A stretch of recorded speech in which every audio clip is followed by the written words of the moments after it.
How do you do?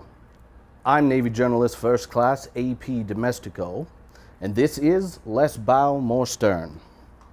We have for you on this episode more visitors from the year 2019.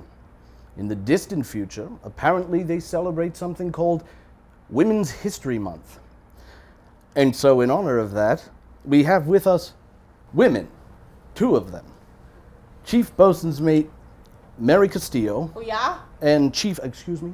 Oh yeah. Oh, and Chief Personnel Specialist Rubian Milanes. Say it right, Milanes. Thank you. Welcome, ladies. How was your trip? Did it hurt at all? No, not at all. No. The time machine was pretty awesome. Yeah, it was comfortable. It's not turbulent at all. Oh, good. It kind of gave me a headache. Oh, yeah? Mm-hmm. Yeah. Judging by your voice, we'll probably be in the same boat by the end of this show. We had a young woman on last episode. So are you to tell me that with our guest last week, and the two of you here, that the Navy already has 3 women in its employ? Yes. Very proud of it too. Oh my God, 3. Mm-hmm. Well, that went fast. There's way more. You just haven't seen them yet. There's way more than 3. Heck Yes. yeah. And you already have a history month. Mm-hmm. That is correct. Goodness. And when did that all start? A long time ago. Well, this Can't is the remember that. 60s. This is You still have JFK as your president. Oh. Please, that's a sensitive subject. It's 1968. No, our dear president was killed 5 years ago. But thank you for opening old wounds. I apologize. Anyway, aside from being women, I'm told you were chosen to travel through the portal for this episode because you've both been selected for officer commissions. Is that true? That's correct. That's correct. Yes. All right. She's about to put it on in the next few weeks. Outstanding. But how does that make you feel? It makes me feel really good and excited. I look forward to work more. You look forward to more work. Yes. I see, things have changed. I am very proud of it, and my parents are very proud of it. Of course, they don't have any history or background in the military, so being the first one in the military in my family, I'm very much proud of it. Feels very accomplished, so. Very good. And when do you travel to the dark side now?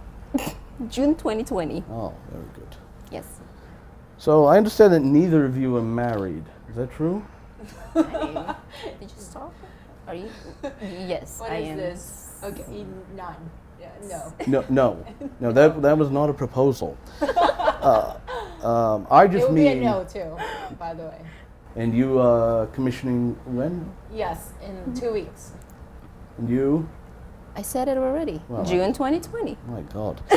Well, I would think the two of you have better work fast to find a man, because pretty soon you'll only be able to choose between officers and civilians. And at that point, you might as well remain single. Are you entirely prepared to live the lives of officers? Chief Castillo, you realize that you'll have to give up eating with your hands and learn to use cutlery. That is correct. That's why I have to be in school to learn how to eat properly. How to be a lady. There's no more stabbing at your chicken cutlets with a marlin spike, is there? Or that's correct. I still do. Or I will show them how to do it. How to stab the food That with is- marlin yes. spike. Well, that'll go over well in the wardroom. Yes, you'd be popular from the start. I can't help but notice that the both of you are of Filipino persuasion. Is that accurate? Yes. Anyway, is that uncommon that 2 Filipino women receive a commission on the same ship in the same year? It is I mean, uncommon. It Yes, is uncommon. I didn't. I was surprised, honestly. So I didn't think I was going to pick it up. I mean, certainly there has to be another person on this ship this year who's received a commission. Yes. That is true. Yes, and who might that be? Chief Bernardo, and it's also Filipino. Well, now that's downright suspicious. Now, both of you are suspect. It's almost as if there's some clandestine organization who's making these things happen. Are you referring to Filipino mafia? You didn't hear that. BMC, I understand that you were twice meritoriously promoted. That is correct. Yes. I was promoted as a third class and second class. Very good. And you just the traditional way? Just traditional, yes. Nothing Traditional way, no special meritorious about your career. Nothing. Yeah. Nope. Very good. Run of the mill. Do either of you eat balut? Yes. No. I do, but they don't have it here. It does not taste good in the States. There's a reason for that. Please tell our guests what balut is. Balut is like a. It's an egg. It's actually a duck egg. A duck egg, and there's an embryo. How do you say it? Embryo or Yes. So it's like a fully developed chick. Yes. So it's there, and there's like the soupy part, and you have all those things. And mind you, they have it in Fear Factor where you can win $10,000, and all you have to do is eat balut. If I was there, I could have won that money. Well, there's a reason they didn't cast Filipinos, I think. I think it's an appropriate time to address the elephant in the room, and that is your size disparity. BMC, I'm not one. BMC, I'm not one to bandy words, but you are a large woman, especially one from Southeast Asia. Yes. Growing up, I was as tall as my first grade teacher, and so she's it's a little short. But I already know I was different, so it's actually pretty nice to move to the States because I was actually normal. That must have been nice. Yes. Yes. Well, I would say that. I could imagine that you could have lived a very comfortable life. I mean, I would imagine that villagers probably worshipped you as a god. No, not at all. But you know what though? Each time I go home, I still have people staring at me. People come up to me and ask me how tall I am. Weird looks. And I get that a lot. So if anybody that goes to the Philippines and if you're taller than average height, you're gonna be looked at too. Not because, like people just like to stare because they're just curious, not because they're trying to be rude or anything like that. Well, I would have thought the two of you could have made a fortune if you had gone on tour, Step right up to see the pride of the Philippines, Humongo and Ruby the Dancing Pygmy. Yeah, maybe one day. Yeah, one day That's when we a start, good when we actually put our. Upon retirement, once you start getting those retirement checks. I understand that you've recently enjoyed some hard-earned liberty. Tell me, where did you port? I'm sorry. What hard-earned liberty are we talking about? Okay, well, we too, here in 1968, you may know that the war in Vietnam is raging, and we're here to support that mission. However, we recently pulled into the Philippines. Oh, really? I'll tell you, my experience took a dramatic turn for the worse when I was attacked. Oh, attacked? Yes, I was out shopping for a pantsuit for my wife Laura Jean, and I happened upon a house of ill repute.